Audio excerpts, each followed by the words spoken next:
Alrighty, so I picked this up recently at the store.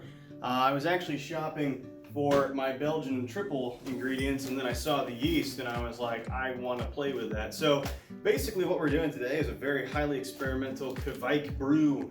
So I saw the yeast and I was basically just threw together something random in my head. We'll see if it works. I grabbed, I think, 5.5 pounds of Maris Otter, and then they ran out of Maris Otter at the homebrew store, so I added 5 pounds of 2-row on top of that. And then I had some Nelson Sauvin and some Ekuanot that was in my fridge, so we're gonna play with that, try to make something fruity out of it, and see what we can do. So Kveik yeast is kind of becoming a huge thing right now. What it is, essentially, is like this Viking yeast. So it's Norwegian farmhouse yeast. But the crazy thing about it is that you can pitch it at any temperature between like 50 and 90 degrees, 100 degrees, and you don't get off flavors that you get with normal yeast. Also, it's a very fast fermenter and has been known to actually completely finish fermenting in 3 days. So people have been known to do things like brew with it on Friday and keg it on Monday and drink it. It's a 3 or 4 day turnaround in some cases, which is just absolutely insane. This yeast is known to throw a lot of very floral and fruity flavors out there, which complement fruity hops. So we're going to try and basically make some sort of pale ale with it. I'm not going to try and do this in like 3 or 4 days, but I could probably pull it off in a week just fine. It likes to ferment hot and it likes to be under pitched, so I think we're going to be having a little fun with a quick and dirty brew here. So, like I said, this recipe is going to be 5.5 pounds of Maris Otter, 5 pounds of US 2-row. That's going to get us a pretty sessionable beer. And then for hops, I'm going to bitter it with Nelson Sauvin because that's the best bittering hop I have in my fridge right now. I know it's definitely not the best use of Nelson, don't get me wrong, I know that. And then we're going to use Ekuanot for 1 ounce at 10 minutes and 1 ounce at 0 minutes to try and get some good, fruity, pineapple-y, stone fruity kind of character. Obviously we're going to use this. This is actually the Hornindal Kveik strain. It's Omega Yeast OYL091. For water, we're going to want to keep this somewhat bitter, so we're going to go for 105 parts per million of calcium, 16 parts per million of magnesium, 71 parts per million of sodium, 248 parts per million of sulfate, 100 parts per million of chloride, and 73 parts per million of carbonate. So we're going to add 12 grams of gypsum, 4 grams of Epsom, and 1 gram of calcium carbonate to the mash water. Speaking of the mash, we're going to do this at 152 degrees for 90 minutes, but this is the very first time, and I'm really excited, I'm going to brew with the new recirculating system that I built in this video right here. It's basically a budget rim system. What that means is recirculating infusion mash system. So it's going to take a small portion of the wort out of the bottom of the kettle via ball valve, heat that to your desired mash temperature, and then recirculate that back into the mash. And it's going to do that for the entire mash. So you're going to maintain a very precise temperature via a controller on the side. So I built that in this video using a lot of my old equipment that I repurposed and then adding some additional parts to it. It's a budget-friendly method for rims, which is usually a very expensive upgrade. So without further ado, I'm going to go ahead and start heating up that water and adding brewing salts and the like.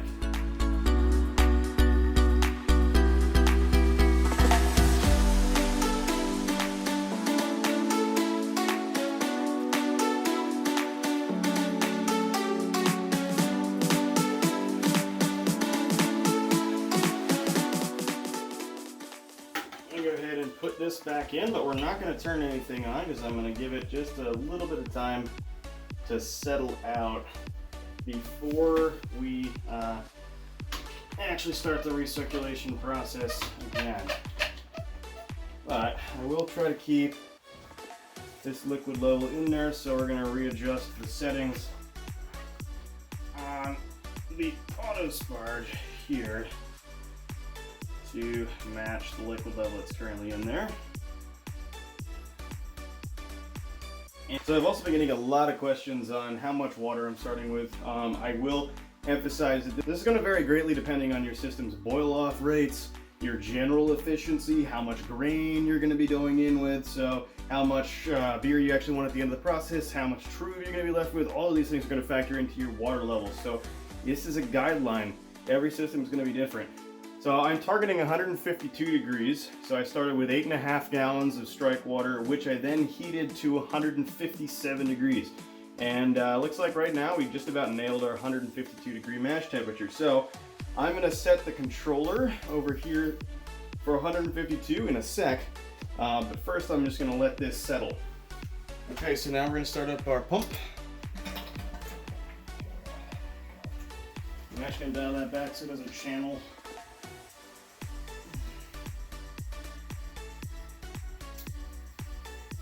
And then we'll start up our heat. Okay, so it's been about 10 minutes into the mash as of now. I just pulled a sample for a quick pH testing. So I got my pH strips here. No, I don't have a pH meter, not yet. But this is going to be enough for getting us in the ballpark and just making sure that we're more or less in the right area. Alright, so this is clearly a bit on the low side. I think it's under 5, so we're going to add a smidgen of baking soda, like half a teaspoon. Alright, so the system is moving along quite nicely right now. As you can see, the heat is cycling on and off according to the set temperature and its relation to the actual temperature. Obviously it's a bit high right now, so it's turning the heat off to let it cool and recirculate through. So at the moment, my wort is sitting right up here. As you can see, the float is up high in its high position, so it has shut off the flow of wort, or drained it more like to a trickle through the recirculation tube there.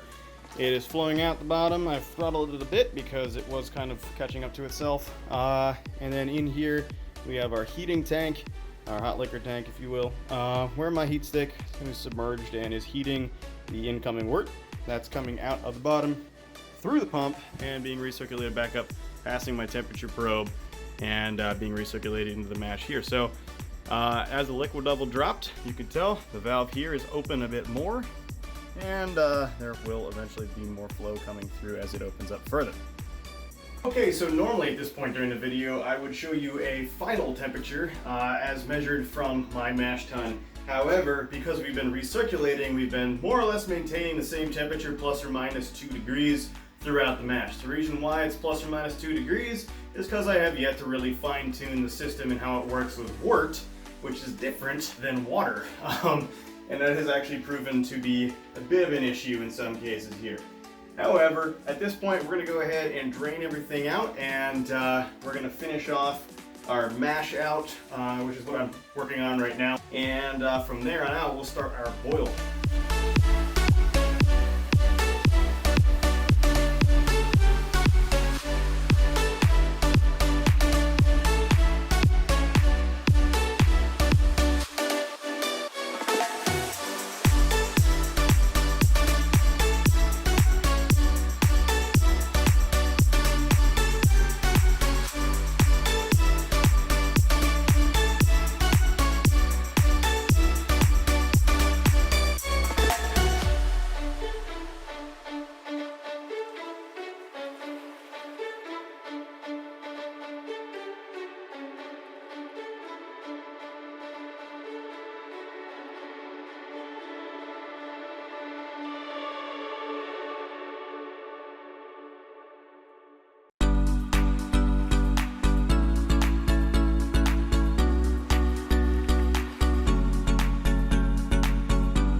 So our pre-boil gravity is reading about 1020 at about 136 degrees.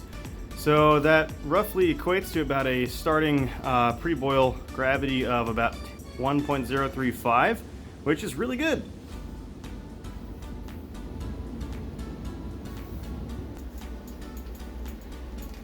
Alright, so we've hit our boil, so now it's time to add our 60-minute hop addition, which is 1 ounce of Nelson Sauvin. or Nelson's Sauvin.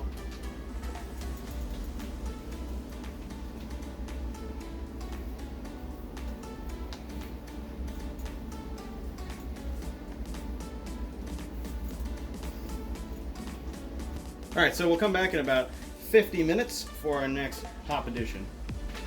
Okay, so it's now 10 minutes from the end of the boil, so it's time to add a couple things. First, we're going to add some yeast nutrient, which is going to be 2.5 teaspoons of Fermax. There's 1, 2,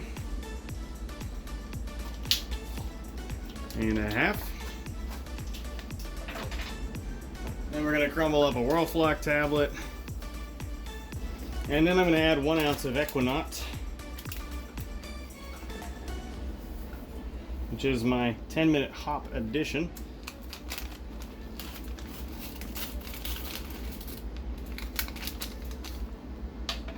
Now we come back in 10 more minutes.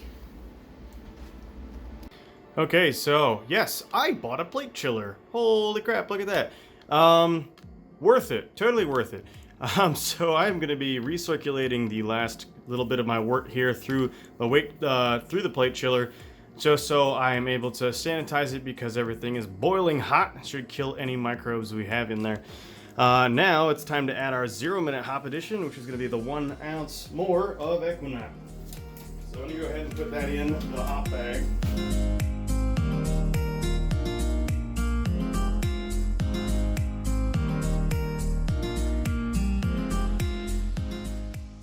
The heat stick is off.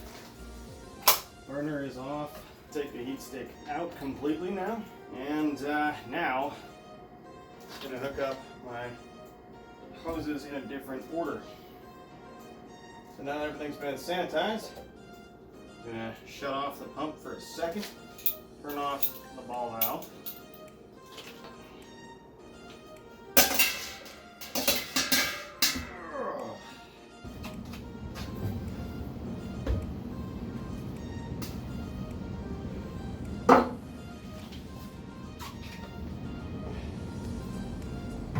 And now we are going to turn chilling water on.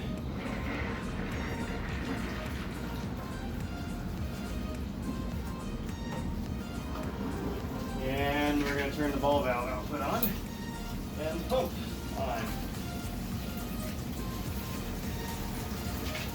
I don't know if you can see this, but I have an inline thermometer here on my wort output. And it just dropped 140, 130, setting around 120, so I'm going to slow it down a little bit here.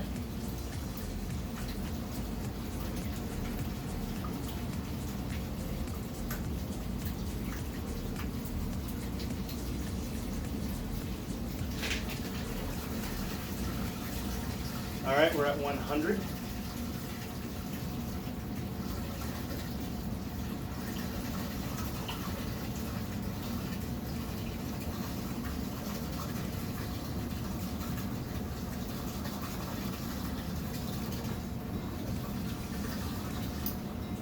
I'm going to slow it down even more.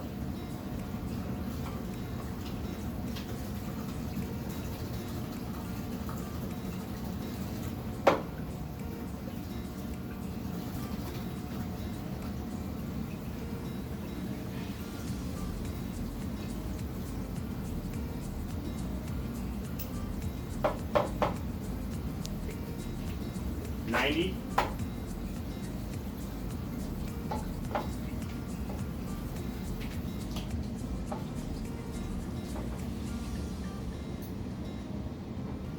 $80.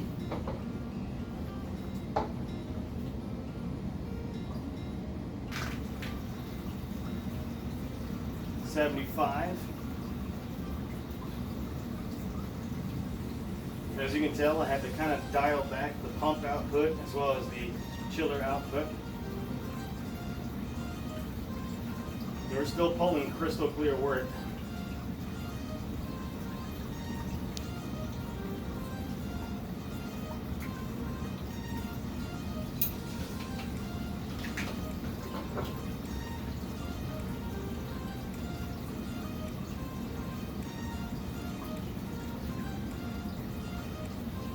at 70.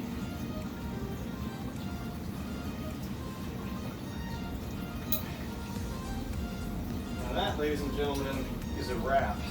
It's not exactly cool right now. I mean, if I were not using Kveik yeast, I would actually go ahead and recirculate this through one more time. But at the moment, the whole thing came down to about 90 degrees in a single pass. My groundwater temperature is 70, so this works out really well. Fermentation is really interesting. So it's going to be a 90-degree pitch. I'm going to pitch it right now. Yes, because this yeast loves to ferment hot. It does not produce as many fusel alcohols as most other yeast brands, so that should be interesting. And so we're going to go ahead and do that right about now.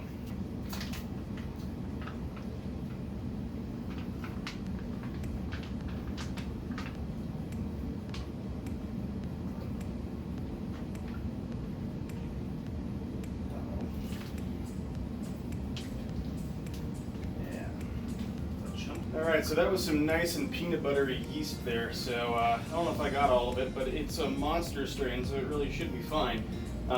Yeah, I just pitched it at like 90 to 100 degrees, which is nuts. Never do that with any other yeast, but this is recommended for this.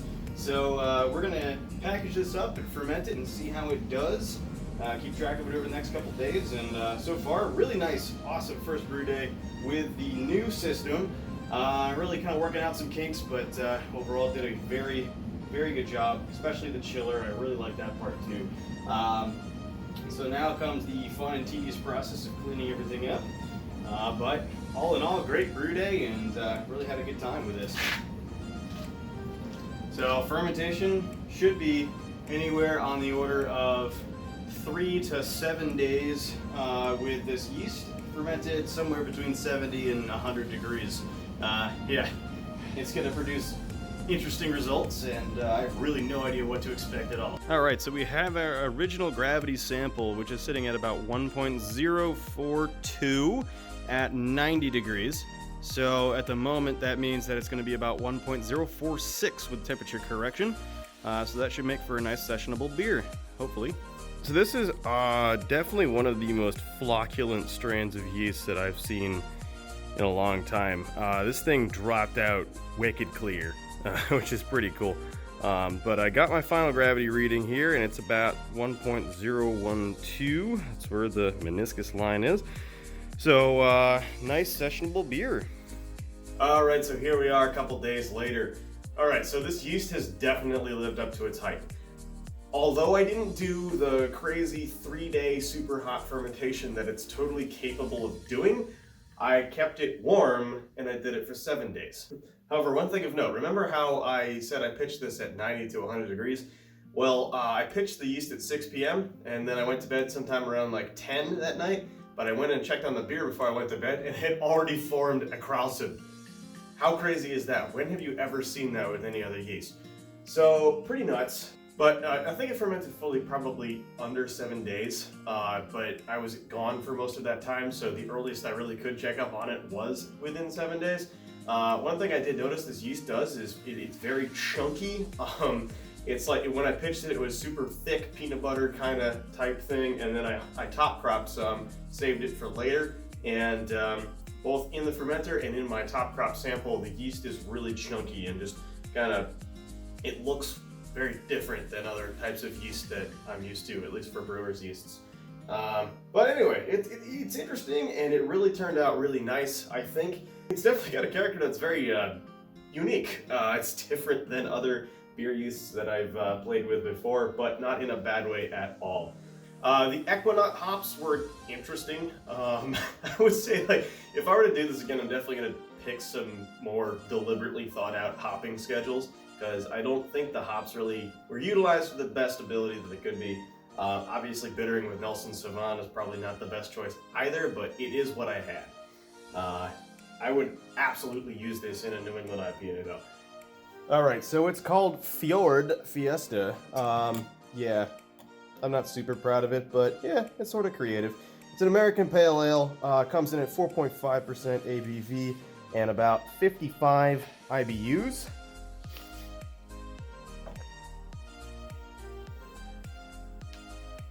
So it holds a pretty nice really super pillowy, creamy head. I like that. It's sticking around for a decent period of time. It's got some good head retention, and that's kind of a nice change for the most part. Some of my beers have been pretty bad about their head retention lately. So it is hazy in appearance, and I know that I had like a super clean final gravity sample there, but I did force carbonate this in the keg, and one of the methods to do that very well is to hook up your gas to the liquid outside. So basically that goes down the dip tube into the bottom of the keg and bubbles the gas up through the keg. So as a result, it's going to rile up the beer, and you're going to get all the proteins and yeast and stuff that still somehow gets into the keg, kind of in suspension. This will go away eventually, but at the moment, I really don't care about it because this was a very much quick and dirty kind of brew. It was kind of an experiment, and I just kind of wanted to see what it would taste like more than anything. So I'm not super concerned about the appearance. This will drop clean eventually.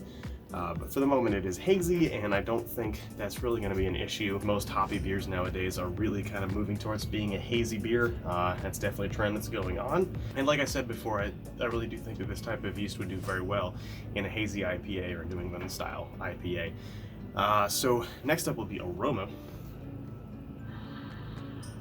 So this this is definitely one of the strongest non-dry hopped beer aromas that I've gotten in a long time, and that's probably partially due to my new chiller and the ability to speed chill and lock in all of those hop oils before they're still evaporated even when the work's hot. So by chilling my beer very quickly, I was able to get serious hop aroma with a 0-minute addition. But the yeast that's involved here also contributes a lot of esters to the aroma that are very unique.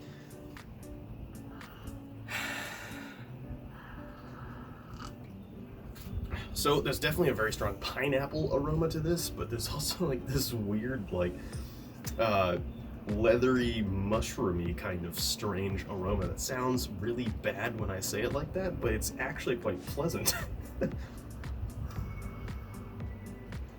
I just don't know how to describe it. It's like, it's not funky, it's not barnyard-like, but it's you can tell it's a farmhouse style type of yeast ester, I guess.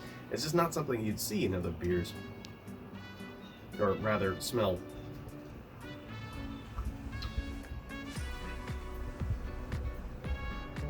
So next up would be the mouthfeel.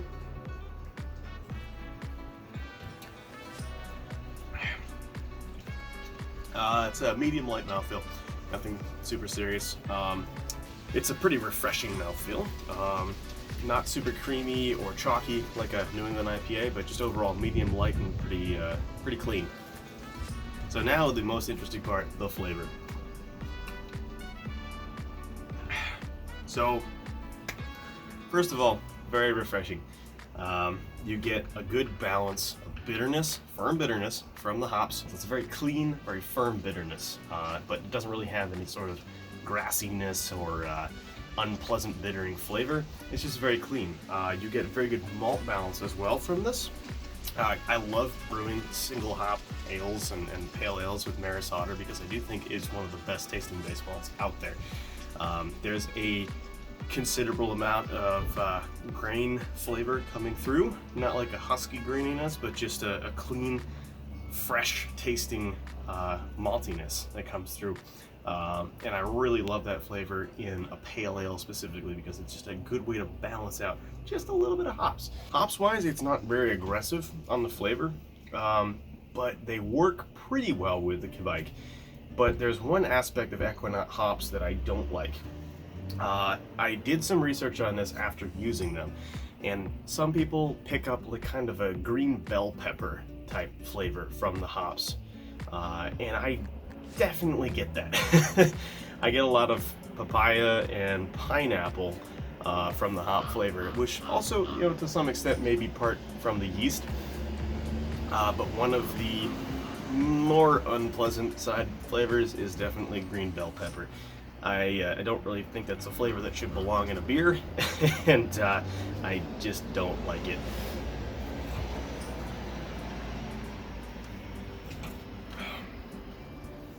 But thankfully, because it's a pale ale, not an IPA, I didn't hop super strongly at the back end of it, and I think that kind of mitigates the amount of green bell pepper flavor that's in there, so that is good.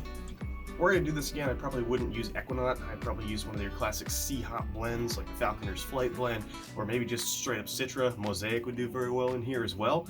At the end of the day, I do feel like this is a better tasting pale ale than my session IPA was that I brewed a couple months ago. They're both easy drinking, but this one definitely has more dimensions to the flavor than that beer did. So overall, I really had a lot of fun with this experiment, and it definitely was a really good result at the end. I'm very happy with the beer, although I think next time I use the yeast, I'm going to use it more deliberately in a hoppier, fruitier beer.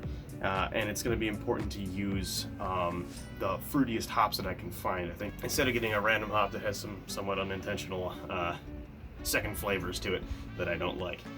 So overall, I'm probably going to give this beer a good like 6.5 to 7.5 out of 10. Definitely was a really good final result, but not the best beer I've ever brewed, and definitely not the best utilization of my ingredients that I had. But that is okay, you know, and at the end of the day, I know what I'm going to do in the next time with this yeast, because I'm definitely going to use it again. So if you liked the video, please consider hitting that like button. It takes half a second of your time, but it makes my videos appear a lot more relevant to the YouTube algorithm. And if you like watching me do what I do, brewing beer and talking about beer and doing all things beer, please consider hitting the subscribe button. If you do hit that subscribe button, hit the bell notification icon so you can be the first one to know about my new videos as they are uploaded. So to my current subscribers, thank you for your continued support. I really do love talking about brewing and beer with all of you.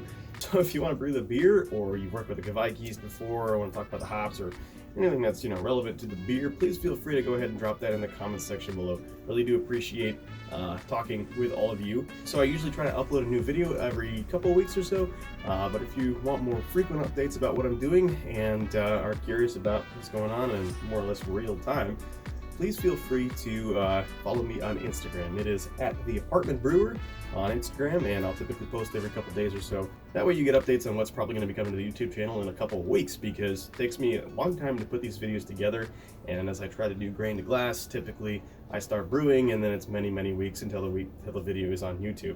So last but not least, if you want to support the channel, I've included a list of my equipment in the description box below, including all of the equipment on the rims system that I put together in this video here, and you'll see the recipe in there as well if you want to actually go ahead and brew the beer.